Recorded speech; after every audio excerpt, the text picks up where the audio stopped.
जय गुरुदेव नाम किसका परमात्मा का। जय गुरुदेव नाम किसका परमात्मा का। जय गुरुदेव नाम किसका परमात्मा का। नर नारियों, बच्चियों और बच्चियों, ये जीवात्मा सूरत ये मनुष्य मंदिर में दोनों आंखों के बीचों बीच यहाँ पर बैठी हुई है। 25 जुलाई जितने भी अच्छे बुरे पाप जितने भी आप करो, ये जीवात्मा का हृदय है। इसको आज्ञाचक, छठाचक, इसको तीसरा तिल कहते हैं। ये जीवात्मा का हृदय है। तो जितने भी आप कर्म करोगे अच्छे बुरे, ये सब यहाँ पर आकर के जमा होते हैं। ये जमा हो जाते हैं। फिर यहाँ से एक छटनी होती है। गंदगी तो यहाँ जमा रह जाएगी, लेकिन जो पवित्र कर्म होंगे वो थोड़ा सा ऊपर जमा हो जाएंगे। गंदगी यहाँ जमा होती जाएगी। तो धीरे धीरे ये आँख आपकी बंद हो गई और कान भी आपके बंद हो गए, लेकिन जीवात्मा चेतन है। उसमें आँख भी है, किसी ने बनाया नहीं, बनी बनाई उधरती है स्वाभाविक अनादिकाल से। वहीं से आँख लेकर आई, वहीं से कान लेकर और वहीं से नाक लेकर ये वहां से आई हुई है। और यहाँ से तीनों का तार ये इधर नाक से लगा, यहाँ से ये आँख का लगा, यहाँ से ये कानों का लगा है। अगर बीच में कोई पर्दा अगर खराब हो जाए तो इधर से इधर आवाज नहीं जाएगी, इधर से इधर नहीं, और फिर आपकी इधर नहीं। तो इसलिए जीवात्मा यहाँ पर बैठी हुई है। वो देखने और सुनने इधर से जाना चाहिए। पर्दा खराब होगा तो आंख बंद हो जाएगी। वो तो बंद है ही, वो तो कान बंद है, लेकिन बाहर के भी कान बंद हो जाएंगे। इस तरह से जीवात्मा जब उस गंदगी से पूरी तरह से ढक गई, दब गई, तो इसका प्रकाश उल्टा हो गया, नीचे उलट गया। तो नीचे उसने क्या देखा? एक कमल ये है, एक कमल, इसको कंठ कहते हैं, इसको हृदय कहते हैं, इसको नाभि कहते हैं, इसको नीचे इंद्रिय द्वार और गुदा चक्र। तो फिर नीचे प्रकाश उल्टा, तो कमल में जाकर के वो प्रकाश वहां जाकर के और गांठों में उलझ गया। फिर वहां से जो भी शक्ति रहेगी इस जीवात्मा में, उसका संचार इंद्रियों से, इधर मन से और बुद्धि से और चित्त से, ये सारा का सारा बाहर इस जड़ता में फैल गया। अब इसके बाद तो कोई उपाय नहीं। एक उदा चक्र के प्रकाश को निकाले, इंद्रिय द्वार से निकाले, नाभि कमल से निकाले, हृदय से निकाले, ये कंठ से निकाले, इसके बाद तो कोई उपाय नहीं। अगर संत मिल जाए, सच्चे महापुरुष, तो हो सकता है कि धीरे से युक्ति बताकर, रास्ता बताकर और इसको बैठा बैठाकर धीरे से बाहर से मन, बुद्धि, चित्त है, ये वासना, काम, ये तमाम जो बाहर भाग रहा, ये लोभ मोह में, इससे हटा करके और धीरे से लगवा दे, तब तो प्रकाश इसका सिमटे। यहाँ आता मां शक्ति का छाया का बासा है इस कंठ चक्र में। यह 16 पखुड़ियों का एक कमल है और 3 लोक का इस पर नक्शा है। पिंड का, अंड का और ब्रह्मांड का 16 पखुड़ियां हैं।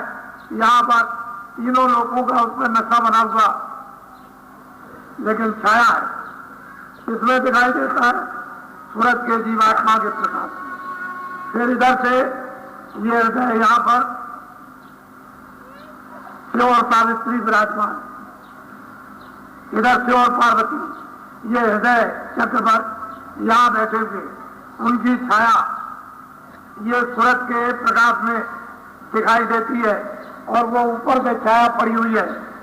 फिर नीचे नाभि कमल में विष्णु और लक्ष्मी का वासा, उनकी छाया यहाँ पर नाभि में और इंद्रिय द्वार पर ब्रह्मा और सावित्री का बसा, वहां उनकी छाया और गुदा चक्र गणेश जी का पासा, ऊपर से छाया उस सूरज के प्रकाश में रोशनी में दिखाई देती है। लेकिन ये अनुभव कब होता है? जब लोग प्राणायाम करते हैं। जब प्राणों को रोककर गुदा की नली से अंदर से चढ़ा करके और ले चलेंगे, इंद्रिय द्वार पर जाएंगे, तो उसके लिए संयम चाहिए, ताकत चाहिए, खान पान शुद्ध चाहिए, रहन सहन शुद्ध चाहिए, सदाचार चाहिए और समय चाहिए और एकांत चाहिए। तो यह हो नहीं सकता, ये योग नहीं हो सकता, कोई नहीं कर सकता। उसके लिए कोई खान पान अनुकूल और संयम वातावरण नहीं है। और फिर यह कि शरीर में अब ताकत भी नहीं है कि जिस योग को कर ले। लेकिन पहले जो लोगों ने किया वो इंद्रिय द्वार फिर यहाँ पर नाभि तल में खींच करके ले आए, फिर हृदय द्वार पर और यहाँ कंठ पर, फिर उसी प्रकाश को और मन को घसीट करके ले आए दोनों आंखों के बीचों ही यहाँ। और फिर यही से जो ध्वनि है, जो आवाज, जो शब्द है, जो बाजे बज रहे, फिर यहाँ पकड़ा। तो संतों ने देखा कि कलयुग में तो कोई कर नहीं सकता, तो चलो इसको निषेध कर दो, खारिज कर दो, ये किसी से नहीं हो सकते हैं। और यहीं से, इसी जगह से मन को, बुद्धि को, चित्त को और जीवात्मा के कानों को यहीं से ऊपर की तरफ मोड़ दो और इससे कहो कि कान लगा करके ऊपर से सुनो, तो यहीं से धीरे से वो ध्वनि को पकड़ लेगी और पकड़ करके सहज में कोई तकलीफ नहीं, सहज में सने सने और धीरे से चल जाएगी, तो ये पिंड को छोड़ देगी। लेकिन अब महापुरुषों की जरूरत है। कलयुग में एक तो पहचान नहीं हो पाएगी, अगर कभी मिल भी गए तो जीव वहां ठहर नहीं पाता, क्योंकि वहां पर कोई दिखावटी चीज तो है नहीं है, इसलिए वो टिकता नहीं, भाग जाता और फिर संसारी भोगों में फंसता है। लेकिन संसार के दुख इतने बारीक और ज्यादा है, इतने कठिनाई के और वेदना के, पीड़ा के हैं, इसे लौट करके जाएगा तो सोचेगा कि चलो हो सकता है कोई दया बाहर से मिल जाए, कुछ हमारा सुधार हो जाए और हम इन तकलीफों से, पीड़ाओं से बच जाए, तो फिर बात पे जाएगा। लेकिन वो स्वार्थ में, निस्वार्थ में नहीं, आत्म कल्याण के लिए नहीं जाएगा, शरीर का कल्याण हो जाए इसलिए तो जाएगा, और आत्म कल्याण के लिए कोई कोई पहुंच पाते और कोई कोई उसको सुनते, कोई कोई उसको समझते, कोई कोई उसको करते और कोई कोई उसको करके फिर चढ़ते और कोई कोई चढ़ते और कोई कोई चढ़ जाते। लेकिन यह है कि अवसर सबको दिया जाता है समान। ये नहीं है, कोई ये नहीं कह सकता कि हमको बराबर अवसर समान नहीं दिया और मेरे ऊपर में समान यानी कृपा नहीं की। ये महापुरुषों के पास कोई भेदभाव किसी तरह का नहीं रहता। तो सुबह आपको बताया था कि किस तरह से मिलोनी उन्होंने, निरंजन भगवान ने किस तरह से मिलोनी की। ये मतलब है कि माया, आद्या मां शक्ति और ब्रह्मा विष्णु महादेव, ये तीनों इस मिलोनी से उन्होंने इनको वहां पैदा किया, यहाँ नहीं, वहां पैदा किया मंडल में। इस मिलोनी से, इस मसाले से, ये बहुत सूक्ष्म मसाला है जो बाहर की आंखों से दिखाई नहीं दे सकता, न हाथ से रखा जा सकता, न मिलाया जा सकता है। वो तो दृष्टि के देखने ही के योग में है और दूसरा कोई रास्ता नहीं। तो वहां उन्होंने मसाला मिलाया और मिला करके तैयार किया। तो फिर ब्रह्मा विष्णु महादेव, फिर इनकी तीनों अर्धांगिनी, अगर अकेले बैठे रहेंगे और अर्धांगिनी में रहेंगे बिछोड़ भागेंगे, तो इनके मन मोहित करने के लिए अर्धांगिनी लगा दी, सावित्री, पार्वती, लक्ष्मी, और अपने अपने साथ ही रहती है। इनको कारोबार यानी यहाँ का सब संभला दिया कि अब देखो इन जीवों की उत्पत्ति करो, प्रलय करो, पालन करो, ये सबको अलग अलग काम दे दिया। और फिर उसके बाद जो निरंजन भगवान है वो बिल्कुल अलग आसन डालकर सहजल कमल में बैठ गए, निश्चिंत होकर के अब वो तो बाहर थोप दिया सृष्टि का कि करो 84 ले जाओ, नरकों में ले जाओ, जो भी अच्छा बुरा करे और उसको उसके मुताबिक, लेकिन सजा उसके मुताबिक ही मिलेगी। कोई अपनी तरफ से कोई सजा नहीं देंगे। अगर सजा दे दे तो नियम टूट जाएगा तो उनको सजा मिल जाएगी, ऐसा कभी नहीं। जो किया उसी की सजा देंगे। 4 खानों में जाने का है तो 4 खानों में ले जाएंगे, 84 लक्ष्य में जाने का है तो 84 लक्ष्य में ले जाएंगे, बात बात के नरकों में किस नाम के रथ में ले जाना तो वहां ले जाएंगे। ये उनको दे दिया गया कर्मानुसार। अगर न कर्म करो तो आप दे सकते। अब इन कर्मों से कौन बचाएगा? वो महापुरुष संत सत्संग जिन्होंने रास्ता तय कर लिया और उसको प्राप्त कर लिया। ऐसे महापुरुष ले जाएंगे, मिल जाएंगे तो ये आपके कर्मों का जो लेखा जोखा वही खाते में जमा है उसको करते क्या है कि वहां पहुंच करके जब जैसे प्रेम करोगे, लगाव रखोगे, सेवा करोगे, भजन करोगे, ध्यान करोगे, सुमरन करोगे, वचनों का पालन करोगे और मतलब हर वक्त याद करोगे तो आपके कर्मों का कागज जो लेखे जोखे का पाप पुण्य का है उसको उस बही खाते में से फाड़ लेते, निकाल लेते और निकाल करके फाड़ कर देते। फिर क्या होता है कि जब जीव इधर से जाएगा तो घाट पर एक आवाज जोर से देगा, ठहर जाओ, क्या है तुम्हारे पास? वो कहेगा हमारे पास कुछ नहीं। चले जाओ तलाशी, तो ले लीजिए तलाशी। जब कुछ नहीं निकलेगा तो कहते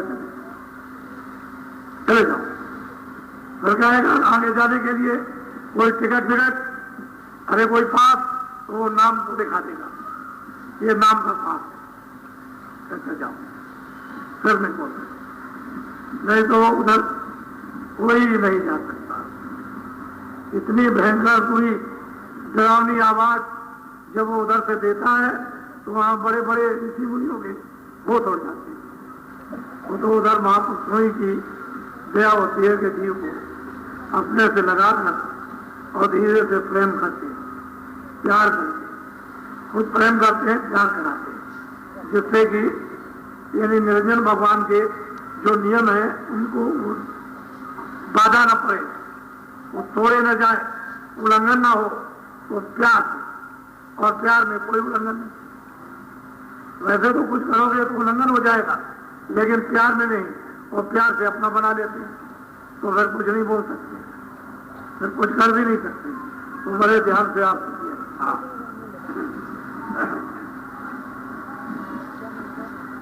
स्वास खेत निज तो न चढ़ाए, दोने प्रगति और अब निरंजन भगवान ने क्या किया कि उन्होंने श्वास को सहजल कमल में एकदम चढ़ाया और वहां महाकुंड में जाकर के उन्होंने एक तक निशाना लगा दिया जो महाकाल को स्वयं में, और वहां बस बैठ गए चुपचाप। अब उनसे कोई गरज मतलब नहीं है, वो जैसे पहले कर रहे थे तपस्या वैसे अब नहीं कर रहे, उसी तरह के ध्यान में बोलो। वेद मिले ब्रह्मा को आए, देख वेद ब्रह्मा। कहते हैं कि भाई वो आवाज जब ये ब्रह्मा ने समाधि लगाई तो आवाज ऊपर से इनको सुनाई दी और जीवात्मा के कान में जब वो देववाणी, ब्रह्मवाणी, आकाशवाणी सुनी तो उसमें कहा गया कि जो हम बोले उसको तुम भोजपत्र पर लिखो। तो फिर वो छाल इकट्ठी की गई, क्योंकि पहले तो कागज था नहीं, ये पेड़ों की छाल थी, तो मतलब एक तरह की स्याही भी नहीं थी। तो बनाई होगी कुछ कोयले वगैरह के कुछ मसाला डाल करके, तो उन्होंने फिर जो बोलते गए वो सब कदम लिखते गए। पूरा का पूरा विधान चारों वेदों में उन्होंने बना करके रख दिया, और जब रख दिया तो उनको आदेश हुआ, जब पूरा विधान बन गया हर किस्म का, हर नियम का, हर एक तरह का, हर कर्म का, अच्छे बुरे का, हर दंड का, हर अवस्था का, तो 484 खानों का सबका जब बन गया तो उन्होंने कहा आप सुना दो। तो सारे विश्व को वो विधान सुनाया और कह दिया सचिवों से कि तुम सबको अधिकार दे दिया गया है कि इस तारीख से जो भी अच्छा बुरा कर्म करेगा उसको भोगना पड़ेगा। पहले वो कुछ अच्छा नहीं था, कुछ बुरा नहीं, कोई बंधन तो पहले था ही नहीं। जब अच्छे बुरे कर्म का बंधन नहीं था तो फिर उसमें कोई रोकता नहीं था। अब आपके लिए बंधन होगा तो कभी अच्छा कभी बुरा, कभी पाप कभी पुण्य, कभी ये, कभी न्याय कभी अन्याय, कभी तपस्या कभी नहीं, कभी झूठ कभी सच, धीरे धीरे फिर ये मेले हो गए। और अब ये दशा हो गई तो निरंजन भगवान के द्वारा जो ऊपर से वाणी हुई वो ब्रह्मा ने सुनी। उनके आदेश से उन्होंने क्यों कि इन्होंने उसका ध्यान लगाया सोरम पुरुष का, और ध्यान लगा करके बैठ गए और वहां से आवाज आई कि चलो, वो आवाज इनमें होकर के ये बोली गई और इन्होंने इसको लिखा।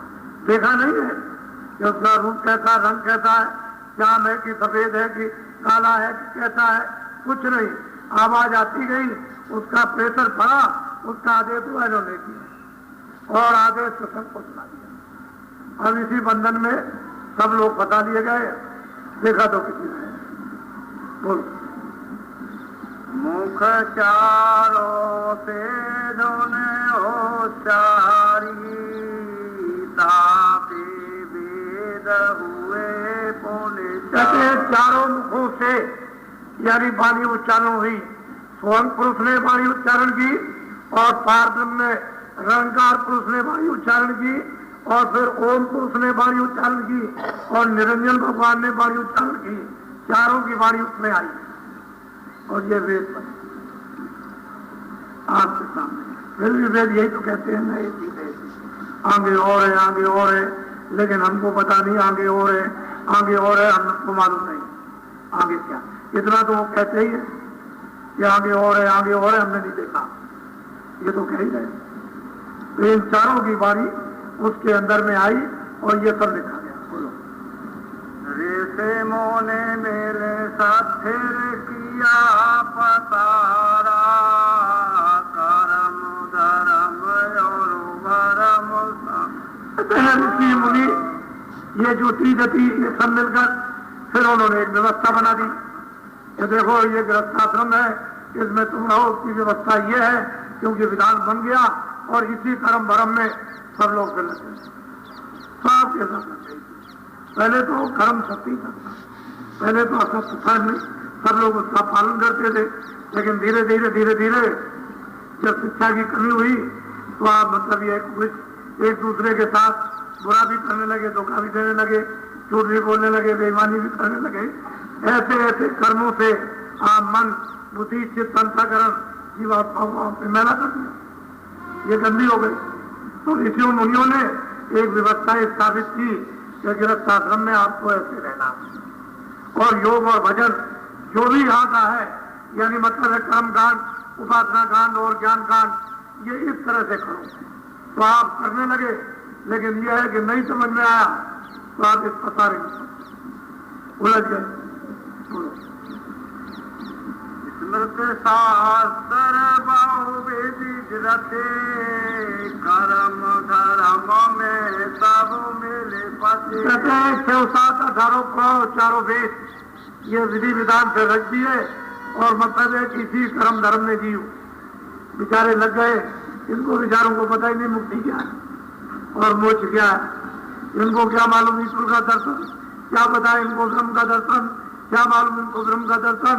बस इसी में उलझ गए, मान बड़ाई में फंसे, ऊंचे नीचे में, इसमें उसमें, सब में ये उलझ गए, ज्ञान में अज्ञान में। और बस इनको रास्ता बताने वाला कोई भोज निरंजन के नहुन पाया अब वो महापुरुष कहते हैं कि अरे भाई, जब निरंजन भगवान समाधि लगाकर सहजल कमल में बैठ गए और इन्होंने आद्या शक्ति को निर्देश देकर ब्रह्मा विष्णु महादेव ऋषि मुनि इन सबको ये फैलाव करा करके विधान का कर्म होगा, इसमें फंस गए। तो बताओ इन्हीं का छुटकारा नहीं हुआ तो आपका छुटकारा क्या होगा? ये तो उनको ही नहीं मिले, उनको ही नहीं पता है कि वो कहाँ है, वो तो अपना दीप गोपनीय बना करके बैठ गए और वो आ जाए नहीं सकते। तो 7 संत ऊपर से आए या यहाँ से पहुंचाए, वो यहाँ बताए ये भेद जीवों को बड़ा खुल करके तब तो जीव आशा बांधे, तब तो सहारा ले, उनके बल से उनकी दया से इधर से हटे और शक्ति ले अंदर में, तब तो जा सकते। जब वही लोग नहीं पहुंच पाए, उन्होंने ही दर्शन नहीं कर पाया, तो औरों को विचारों को जीवों को क्या मिलेगा। तो आप जो सब पड़ेगा दर्शन निरंजन नाम मिला किया ज्ञान अनुमान। कहते हैं कि दर्शन निरंजन भगवान का सहचल कमल में नहीं मिला, केवल एकमात्र उन्होंने ज्ञान अनुमान कर लिया कि वो है, क्योंकि वाणी तो आई थी, तो ये तो आने की वो सुना रहे कि है हम हैं, क्योंकि उसने उच्चारण किया। जब उच्चारण किया और अपने को बताया कि हम हैं, तो उन्होंने अनुमान कर लिया कि है। लेकिन पूछा जाए कि तुमने देखा, फिर कुछ नहीं। चलो ये सर्वव्यापी है, कोई रूप, चलो ये कोई रूप नहीं, तो फिर नाम कहाँ से आ गया? अगर रूप नहीं है, आदमी का नाम, पेड़ का नाम, पशु पंछी का नाम, तो नाम कैसे पड़ा? पहले रूप पड़ा, बाद में नाम। जब रूप नहीं होगा तो नाम कैसे रखा जाएगा? तो उनका जब रूप नहीं होगा तो नाम कैसे? अरूप नहीं है, वो रूप है, तब उसका नाम। लेकिन हाँ ये ठीक है कि आपने उसको देखा नहीं, इसलिए व्याख्या करते हैं। और उसका नाम भी है, यानी उसका स्थान भी है। ऐसा नहीं कि वो सर्वदेशी है, सर्वदेशी वो जरूर है, लेकिन एक मुकाम पर बैठा हुआ। और सर्वदेशी किस रूप में है? प्रकाश के रूप में। जैसे सूरज आपको गोलाकार दिखाई देता है कि वो एक जगह है, लेकिन उसका प्रकाश सब जगह फैला हुआ। इसी तरह से निरंजन भगवान एक जगह बैठे हैं और प्रकाश से सर्वव्यापी। इसी तरह से ब्रह्म एक जगह पर, स्थान पर वो एक देती है, लेकिन उनका प्रकाश उन ब्रह्मांडों में सर्वव्यापी। तो ऐसा नहीं है कि रूप नहीं है, रूप है, पर नाम रखा गया। बिना रूप के नाम किसी का न पड़ा न पड़ेगा। तो कहते हैं अनुमान तो कर लिया, लेकिन देखा मिला इसको भी, तो भटक गए, क्रम बंद उलझ गए। फिर मान भाई ने इतना सताया, इतना पीड़ित किया कि जब उनका अपमान होने लगा तो मर गए। मान बढ़ाई के लिए पागल। बोलो तेरे आगे सब पुरुष का क्यों कर करे।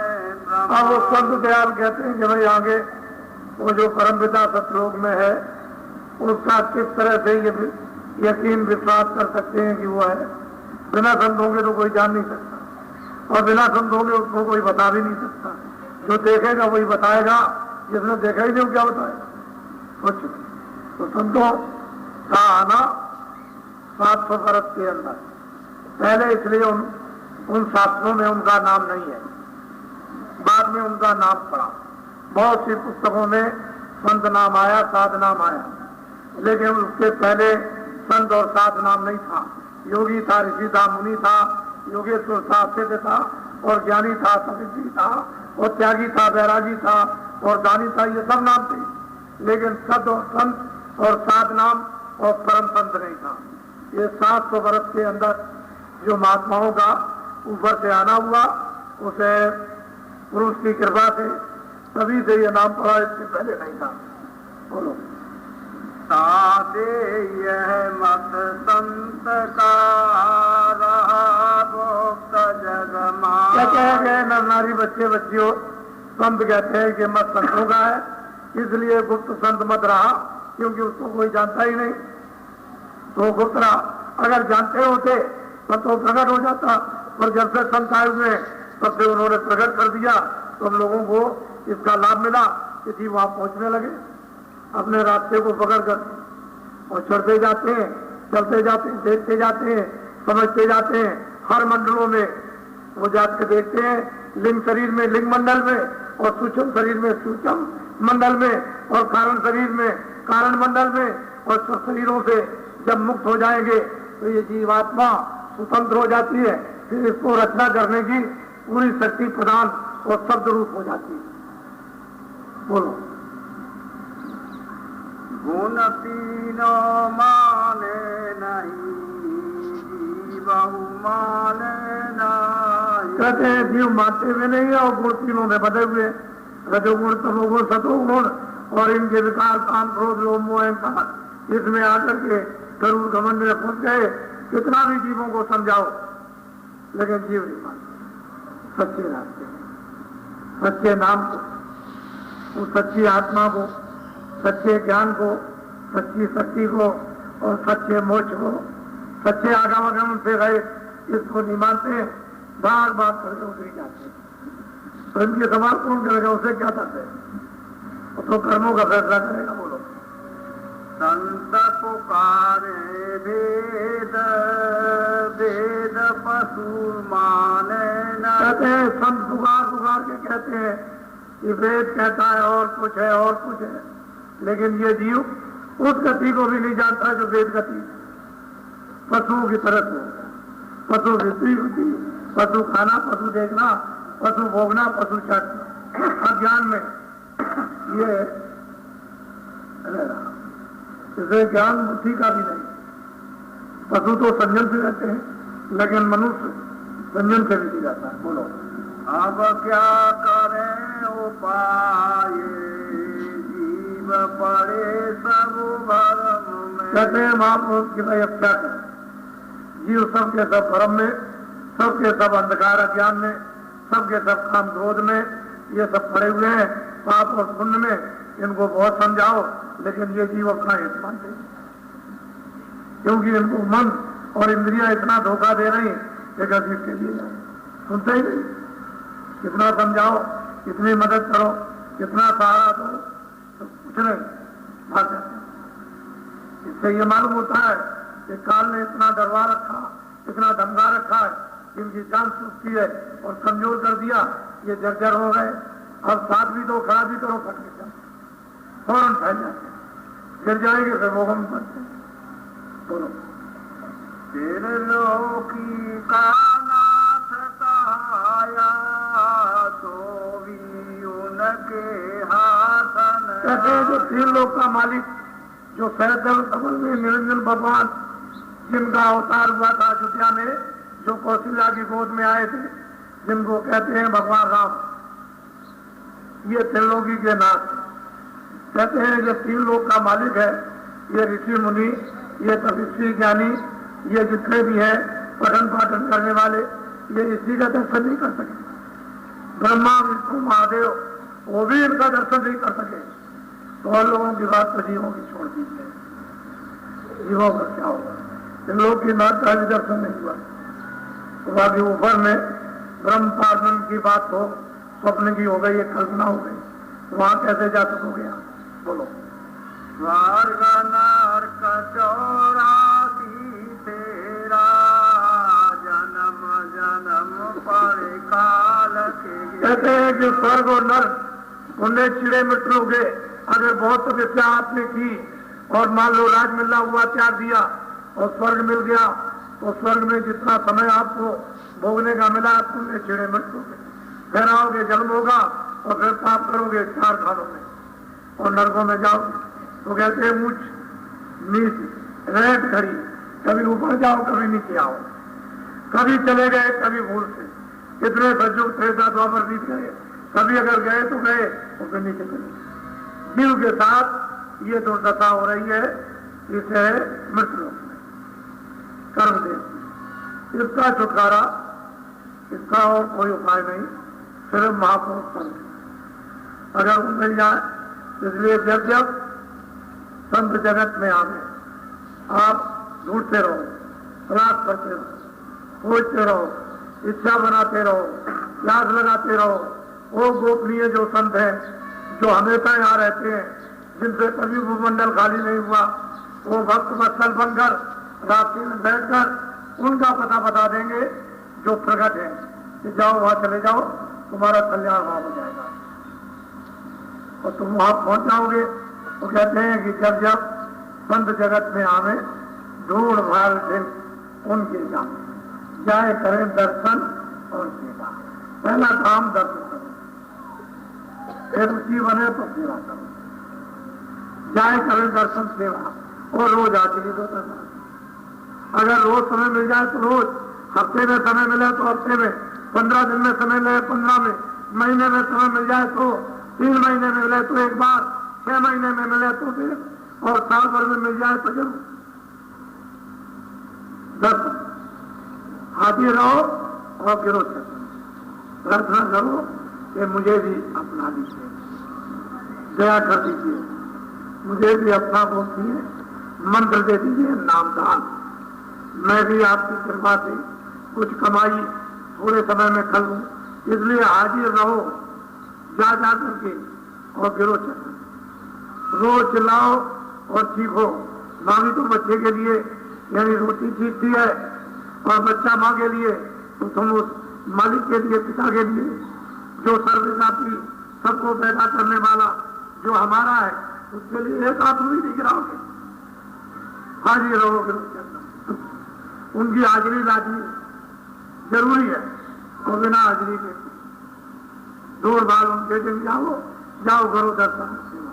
हाजिर रहो, रोज दर्शन दो, नहीं है तो चलो दिन में दे देना, कुछ दिन बाद बोलो।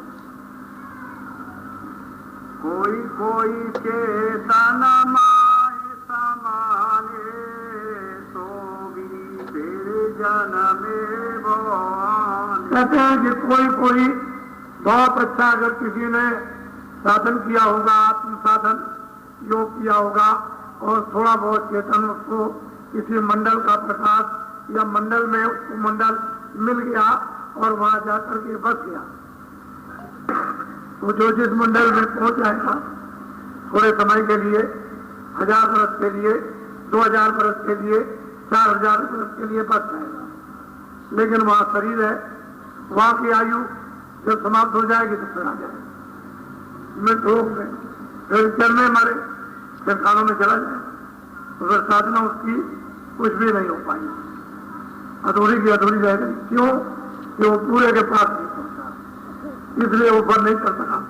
उसको मतलब यह है कि अगर नाम दोष उसको दे देते तो काम हो जाता, लेकिन वो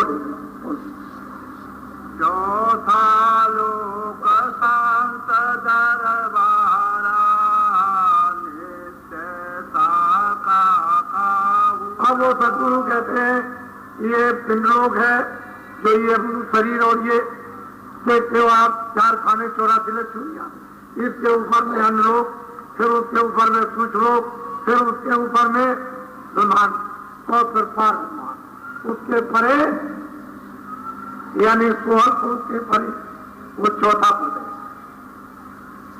यानी निर्जन और ओम और आनंद और 16 पुरुष के परे वो चौथा पद है।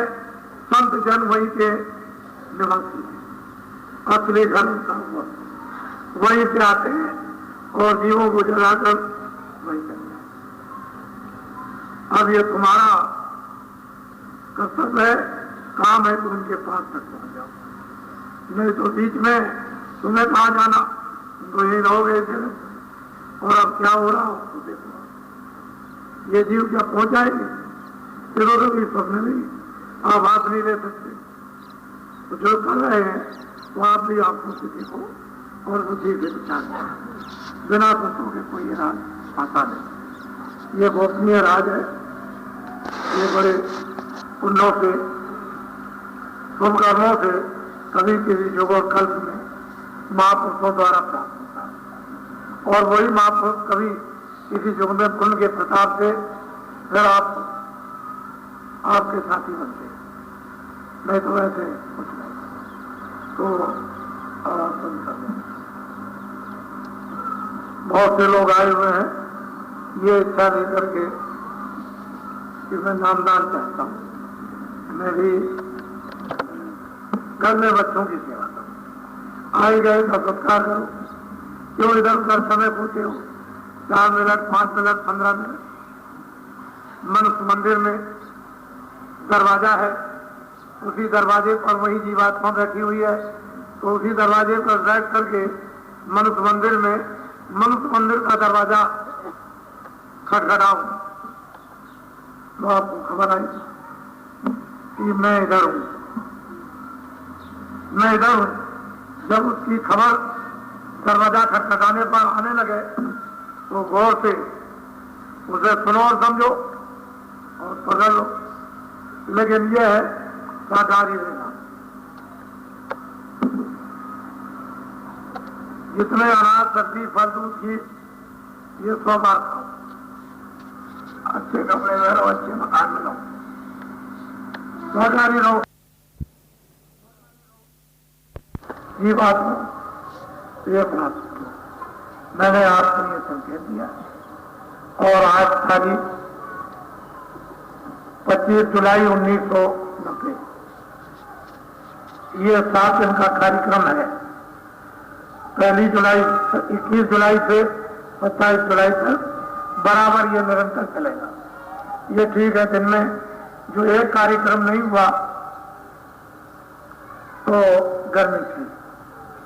मैंने सोचा कि आप बच्चों को ज्यादा लेकर, यानी आज आ गए, देवियां और बच्चे ज्यादा आ गए। कल तो और परसों तो नहीं थे, परसों तो देवियां नाम मात्र थी, लेकिन अब हमको बहुत दिखाई देने लगी। तो ये बच्चों को लेकर के बैठेंगे, व्याकुल हो जाएंगे। तो मैंने अच्छा नहीं समझा। इसका मुजरा हम आपको आगे पीछे दे देंगे, यानी समय को आपको दे देंगे, वो आपको मिल जाएगा। इसलिए आप उसको समझ लें और बोलो जय। खैर जाओ। वो ये जो हाल बड़ा बन रहा, तो क्या मैं इसमें रहूंगा? मैं तो पहले भी झोपड़ी में था और आज भी झोपड़ी में रहता हूं। जब मैं पहले रहता था वैसे आज झोपड़ी में रहता हूं, मैं कोई महल में नहीं। इसमें तो जब आप दूर दूर से आओगे, बारिश होगी, जाड़ा पड़ेगा, तो आप ही आराम पाओगे। 7-5 की लाकड़ी, एक जगह का काम, यह सबको सर्व दिशाओं को लाते, तो सब दिशाओं के नर नारी आएंगे, उनके लिए सबके लिए लाभ। तो इसमें श्रमदान ज्यादा लोग नहीं लगेंगे, लेकिन यह है कि थोड़े थोड़ा, ताकि सबको ये रहेगा। मैंने भी, यानी मतलब ये छत डालने में नीचे बैठोगे तो कभी याद करोगे कि मैंने भी इस छत में सेवा की थी, श्रमदान किया था। आज मुझे भी स्वभाव था इस छत के नीचे बैठने का, सत्संग सुनने का, भजन करने का, और बरसात यानी जाड़े में यानी इससे बचत करने का आज मुझे भी प्राप्त होगा। तो थोड़ा सा ज्यादा लोग तो वहां नहीं आ सके, लेकिन थोड़ा थोड़ा अपनी खुशी से स्वास्थ्य, कोई सबके लिए तो है नहीं। बड़े लोग रहेंगे, बारी बारी से कह दो अच्छा भाई तुमने सेवा कर ली, अब मुझे थोड़ा सा अवसर दे दो, तुम थोड़ा सा कर लेना। तुम लोग क्या है, वो कहेंगे नहीं मुझे भी थोड़ा अवसर वहां भी कर लीजिए। सबको रहेगा कि मैंने भी वहां जाकर के किया। ये सब आपका स्थान है, आप भी बोला होगा। मैं तो एक निमित्त मात्र, मुझे तो एक निमित्त मात्र लो। मैं भी किराए के मकान में रहता हूँ, समय पूरा हो जाएगा, स्वार्थ की पूंजी खत्म हो जाएगी, क्षणों में इसको छोड़ के चल देंगे। मेरा थोड़ी मकान है। हाँ ये जरूर है कि उसने दे दिया है, उसके मकान में रह करके महाराज जी ने, गुरु महाराज ने, सतपुरुष ने दया दी कि तुम अपना काम कर लो, उनकी कृपा होगी, अवसर मिल गया। लेकिन मैं भी तो किराए के मकान में, तो ये सब अवसर आपको थोड़े थोड़े सेवा के, सम्मान के, आपको प्रार्थना के, भजन के, यहाँ से शारीरिक, मानसिक, इंद्रियों के और आत्मिक यानी सुरत की सेवा बिल्कुल निराली है। सबको अवसर मिलना, ये बड़ा तुम्हारा काम और भाग्य है कि पुण्य की घड़ियां ये तुम्हारी प्रारब्ध की इस समय उदय हो गई, जो घसीट करके आपको ले आए और एक अच्छी जगह पर आपको पहुंचा दिया। अब इससे क्या दया होगी, उसकी बहुत बड़ी दया होगी। बोलो जय।